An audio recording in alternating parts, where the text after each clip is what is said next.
Hi, I'm Xantajin. I'm one of the lead directors for Project Infection's mod, Light vs. Darkness.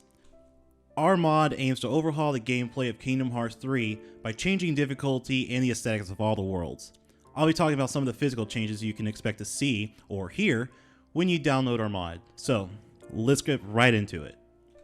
So as you can tell by the name Light vs. Darkness, you can tell that there are going to be two parts to this mod. I worked on the darkness portion. So here's the basic rundown of what darkness is. Imagine if Sora failed to beat Ansem in Kingdom Hearts 1. All the worlds ended up being captured by darkness. All of its inhabitants were either captured or they were moved somewhere completely different.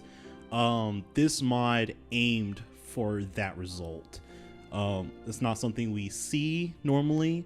I know a lot of people like the Dark World portion in 0.2, so I wanted to try to spread that in the third installation of the series, and it was not an easy task. I definitely had some help along the way. I've had a whole team actually helping me by choosing songs, giving me feedback on how the world looked, even on not just a visual standpoint, but also at a gameplay standpoint.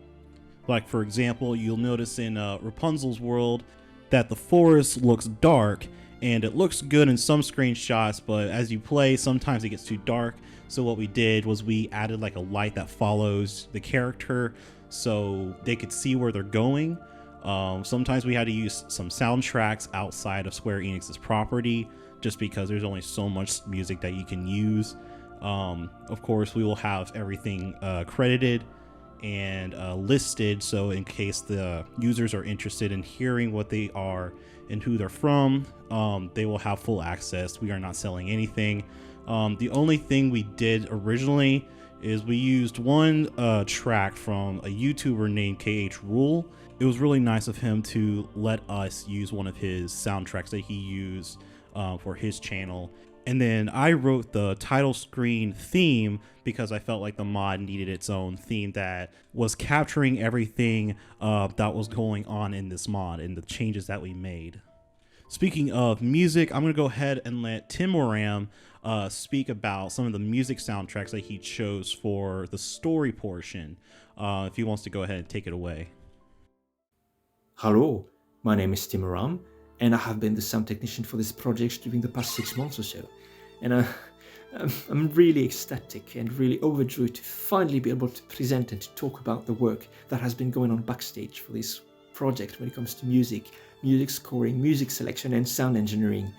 So if I may suggest something, it will be to pick your best headphones right now, because we have quite the selection of music for you to enjoy and to listen to during this showcase. We selected a lot of music to overhaul the entire game and main story, from the title screen to the game ending screen. So not only field and battle themes, but also boss themes, scripted battles and missions, mini-games, interface music, and even relevant cutscenes. This began by bringing the limit cut version of Organization 14's battle songs to the main story. These limit cut songs were way too good to not be used there, and I know for certainty that I wasn't the first to wonder why didn't they patch these songs in the main story when releasing Remind?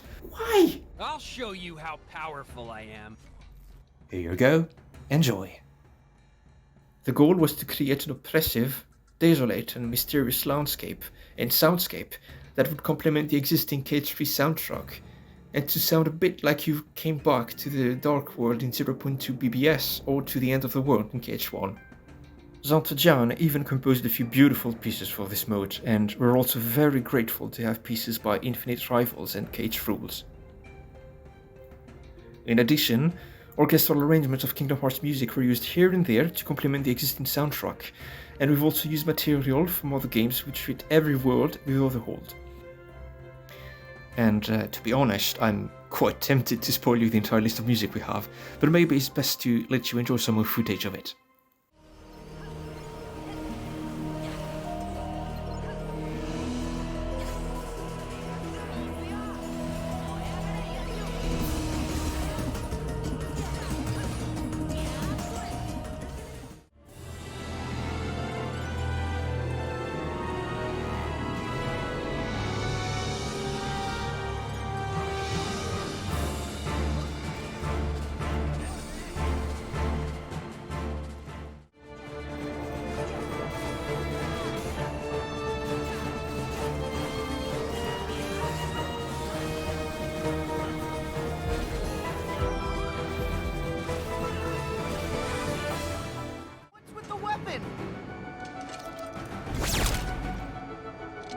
Time to end this.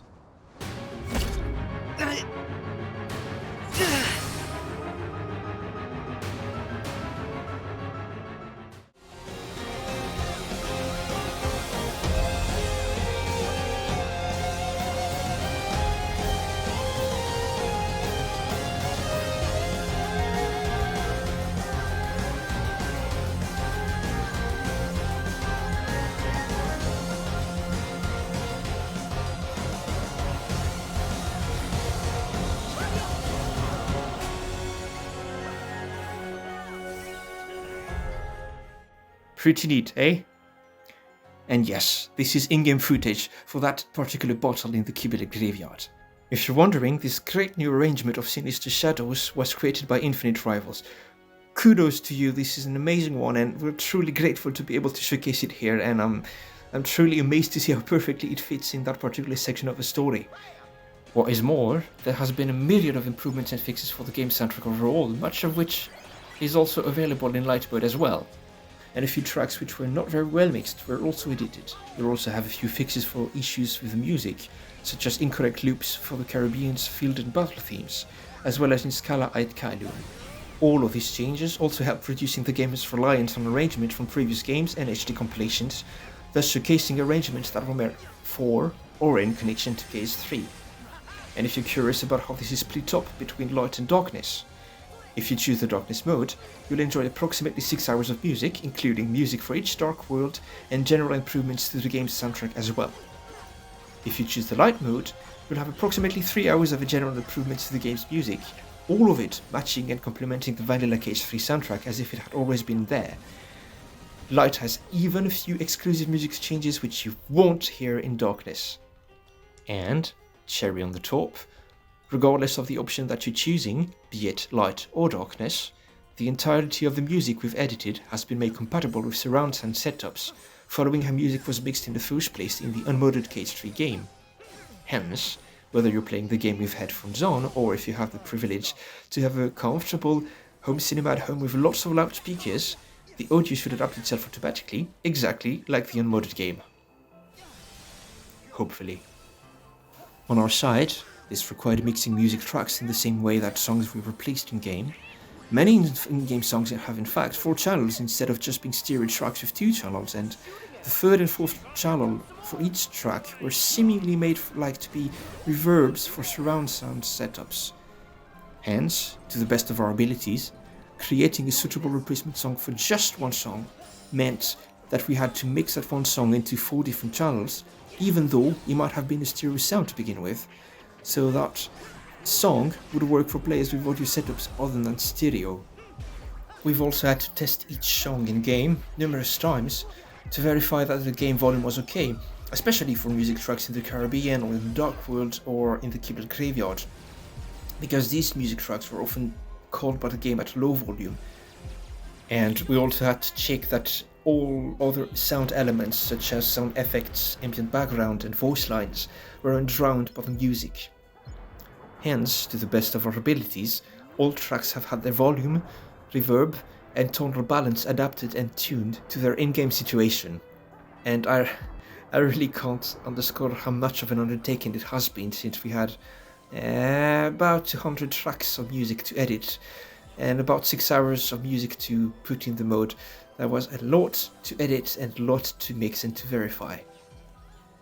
Furthermore, some sections of the games now have more musical diversity and less duplicated music than the unmodded game, mostly at the battle gates or during Organization 13 battles in the Kibble Graveyard. This wasn't easy to make at all, since in order to see how much wiggle room we had with duplicate music, we had to document and test every music track in the game files. Yeah, that was a lot. And for battle gates, it also required hex editing the files from the game in order to be able to play a different song for each battle gate. Challenging, that I can say, but worth every money penny. Therefore, for instance, if you're playing the Keyblade Graveyard, if you defeated Zigbar before Dark Riku, I could encourage you during the Rayman episode to do the reverse, that is, eliminate Dark Riku first and then defeat Zigbar, and then you'll be able to enjoy additional music that we managed to squeeze in there. So yes, not only we endeavored to work on a soundtrack that plunges the universe of Cage 3 into darkness, that we tried to improve Cage 3's in-game music in a hopefully sound way, hopefully in a way that makes sense, and giving you options depending on what kind of experience you'd like to hear, a Dark World overhaul or an enhanced vanilla soundtrack. And as a sound technician for this project, I'm very pleased to share this work with you after several months of music selecting, editing and remixing. And I hope that this will underscore the work done both in terms of visuals and gameplay as well, and of course, that you'll enjoy listening to this and playing with this mode as much as we enjoyed working on it.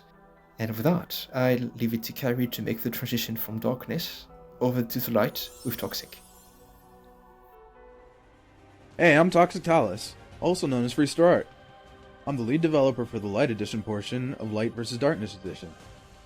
Light Edition, formerly known as Critical Mode Plus, is a wide-scale overhaul to the Kingdom Hearts 3 experience down to its core gameplay.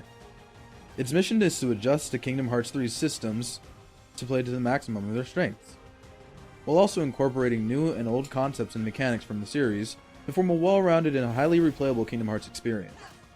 After over half a year of committed effort and a phenomenal amount of help from other talented modders in the community, today I'll be taking you through what Light Edition has in store. The mod's central and most important changes are to the core gameplay elements of Kingdom Hearts 3. Our aim combined many of the greatest parts of the gameplay of the Kingdom Hearts series, and fine-tuned what already existed. Furthermore, Light Edition expands the player's capabilities by giving Sora access to unique abilities he normally doesn't get, as well as adventure options corresponding to the Warrior, Mystic, and Guardian paths. These paths are important now more than ever, guiding your stat growth in 3 different directions. The Warrior path befits the smack-em-up Keyblade style many people love from Kingdom Hearts' swashbuckling legacy. You'll start out with a stronger strength stat, an average defense stat, and a poor magic stat. You'll also experience a fuller level up ability roster that works to maximize your potential playstyle when you're playing the Warrior. This route wasn't designed with only physical power in mind. Supplemental abilities will allow you to cover your bases if you like defensive options. This includes abilities such as Water Boost, for making the most of guarding possibilities out of your limited MP pool, Focus Converter, allowing you to keep your focus gauge up, or Rags to Riches, rewarding aggressive farming with a higher money output. Warriors also experience 2 options of unique ability change. Powered by Inner Strength, Dynamic Dash replaces your evasive moves on the ground and in the air. This ability allows you to push through and damage enemies as you evade, giving you a stun lock opportunity. Its dark counterpart, Doom Dash, leaves a tear in reality from where you left, damaging the enemy and causing them to flinch. Both of these abilities will allow you to take on new approaches in your attacks, taking advantage of blind spots and gaps between combos. If taking advantage of the power of Sora's physical moves are more your playstyle, or you're looking to absolutely embarrass bosses in your With Style videos, the Warrior path is for you. The Mystic path revolutionizes magic usage in Kingdom Hearts 3, feeling the most like Sora's plentiful magic capabilities in Kingdom Hearts 1. Rebalancing the powerful but scarce magic usage in the vanilla game, you'll experience a high magic and MP stat in exchange for average attack and very poor defense.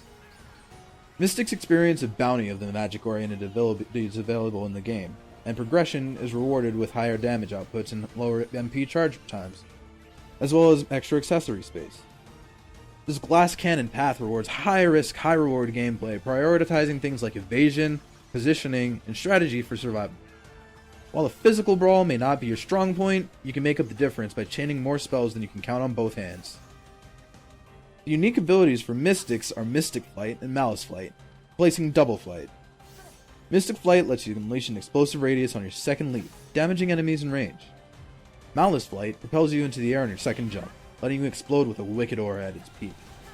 These abilities can allow you to clear space, catch stun opportunities on enemies, and even help clear hostile deployables, like Marlux's drones. The Mystic playstyle is pretty outside the box for Kingdom Hearts 3, but playing characters like Aqua in the past should familiarize you with the sheer nuclear capabilities of high-level magic usage. If you love risking it all for boundless arcane power, or you just love making fire go whoosh, follow the path of the Mystic. Lastly, the Guardian path maximizes Sora's ability to withstand hits and remain unbroken. You'll be given extra defense against both physical and elemental stats, as well as an extra armor slot. What's unique about the Guardian path is how free your progression can truly be. Guardians begin with the lowest damage output, while being rewarded with extra HP benefits and damage reduction. You're more likely to survive fights, but you may have to fight harder for victories. However, from the very start of the game, your stat building is your own choice. With less worries about survival, you can seek out boosts and items that'll help your damaging stats in whatever way your next fight requires. You'll also find a selection of new abilities that maximize your grinding potential through the game. This will make your efforts more rewarding and allow you to feel more that you're building power. Furthermore, high-level Guardians even gain access to abilities that allow them to ignore status effects, giving you a better chance against many of the bosses. The Guardian Path's special moves are the player-beloved Mighty Guard and Mighty Siphon. Mighty Guard, an homage to both Final Fantasy and the Reflega spell, creates a barrier for Sora's guard that immediately reflects damage.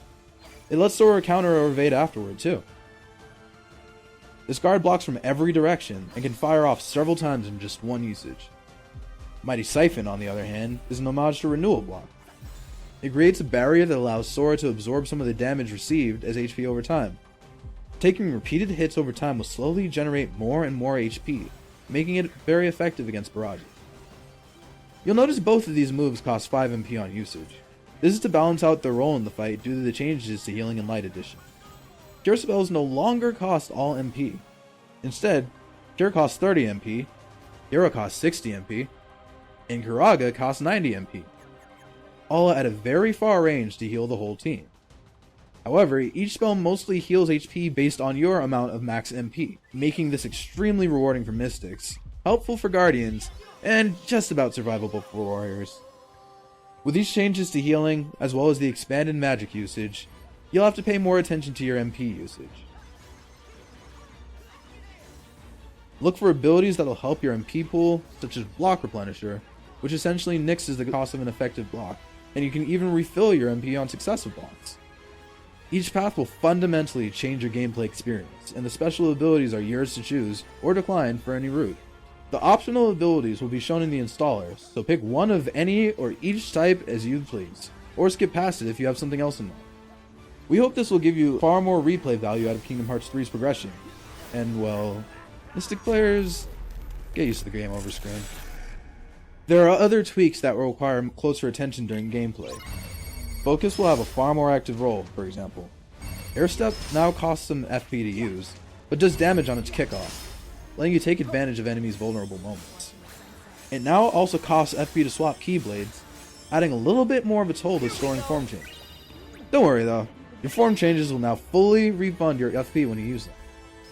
Several form changes, including Hyper Hammer, Agile Claws, Doppelfeuer, and more, have extended form times, so you can make a battle style out of their usage and explore their increased input timing and traction.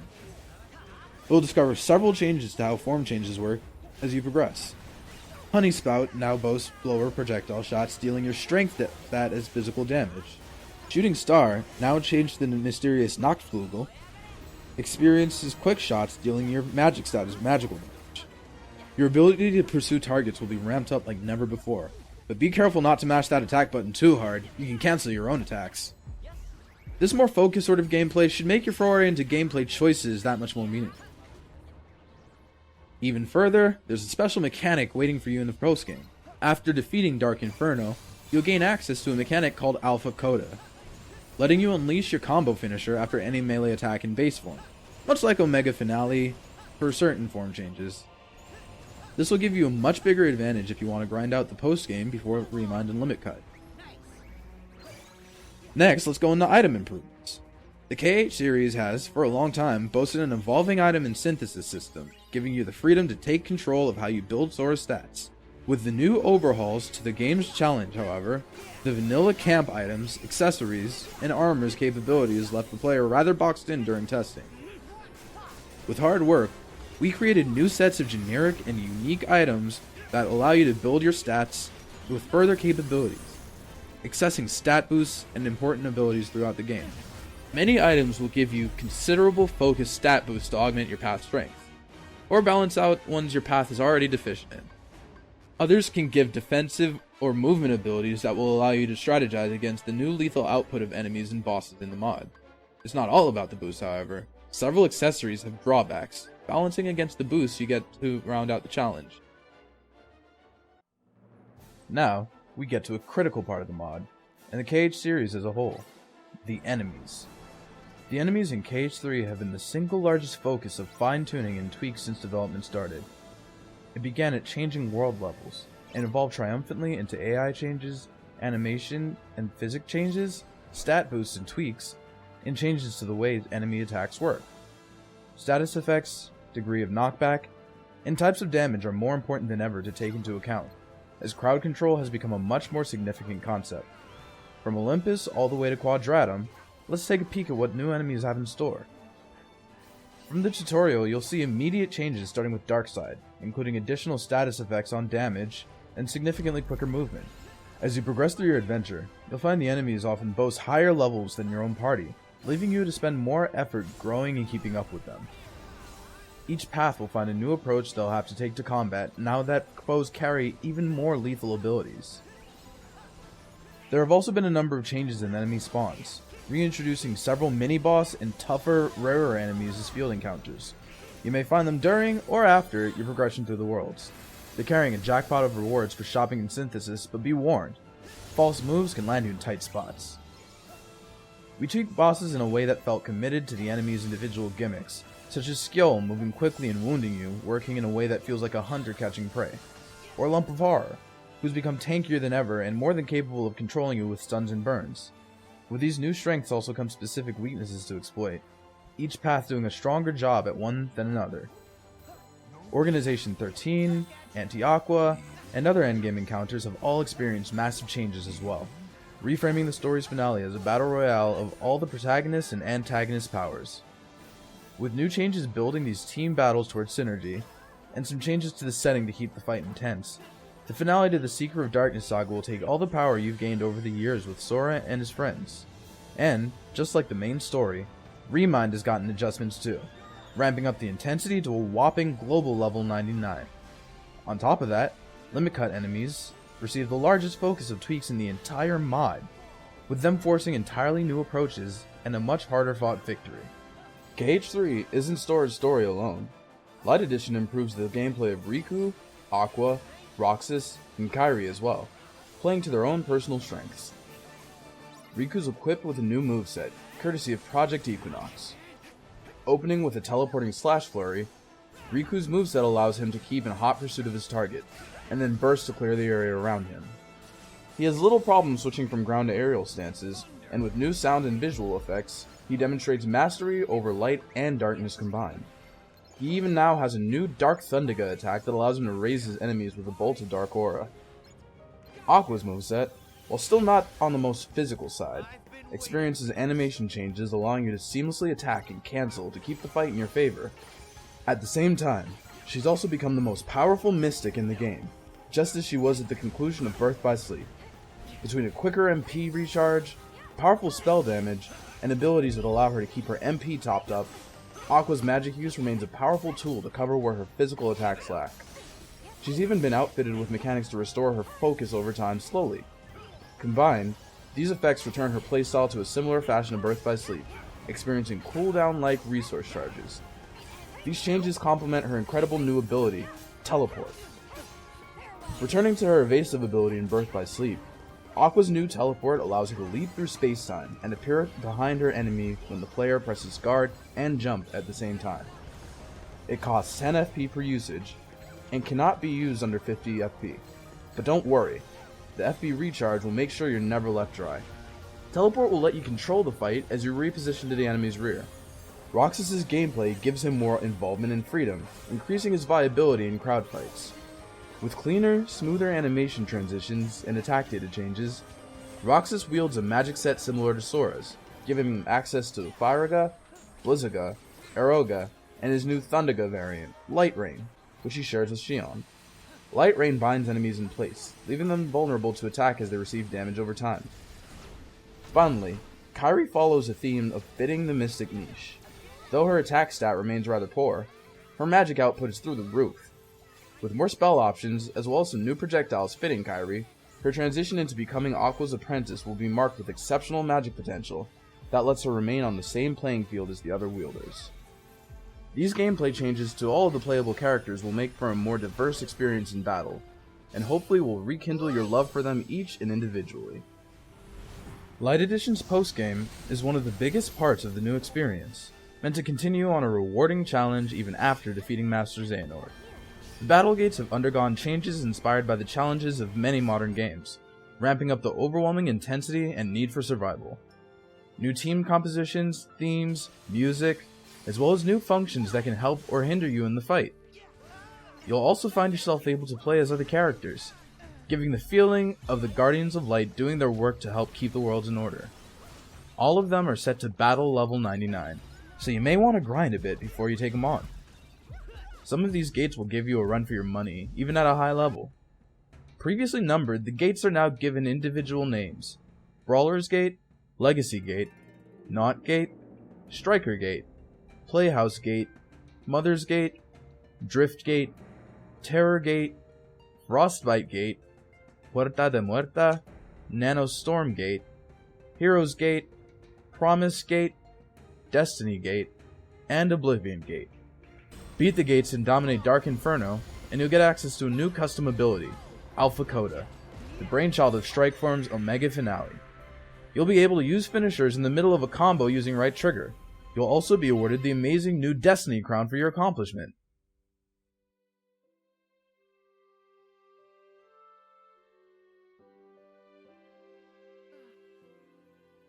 The release date for Kingdom Hearts 3, Light vs. Darkness Edition, is March 28th, when it will be available for download via Nexus.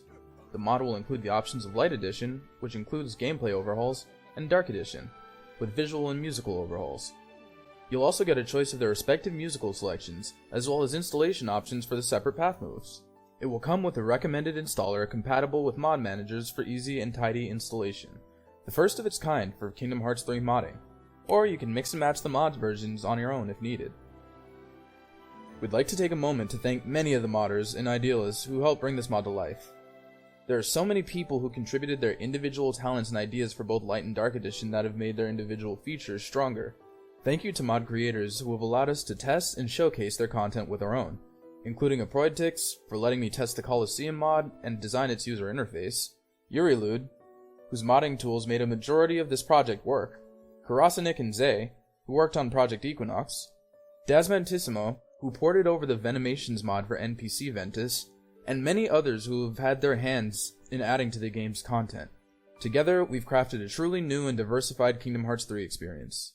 So, thank you very much from the bottom of our hearts for following us through this showcase and presentation of this project and mod. We're looking forward to see all of you playing it, and we hope that you'll enjoy playing with it and explore it as much as we have enjoyed working on it during the past 6 or 7 or 8 or 9 months or so, maybe 10.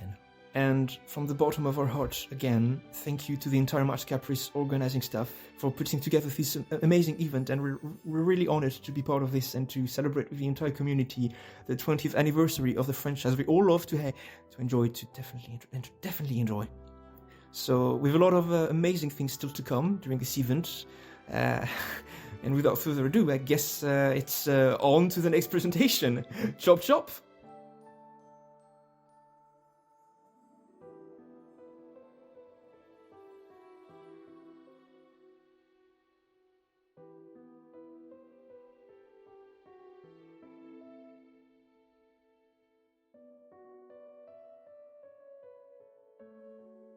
They can take your world. They can take your heart. Cut you loose from all you know. But if it's your fate, then every step forward will always be a step closer to home.